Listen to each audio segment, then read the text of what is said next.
ఆటగద గణపతిని తిరిగి బతికించేవు, కళ్ళు మూయుట మొదటి ఆట నీకు.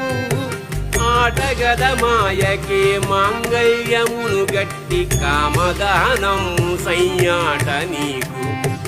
ఆట బ్రహ్మకు సృష్టి అంతమే నీ దృష్టి, విష్ణు మాయలు కూడా ఆట నీకు.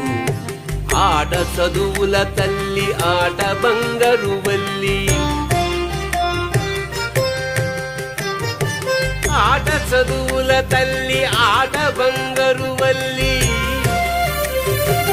ఆటగద శ్రీచక్ర సంచారిణి, ఆటగద శివా,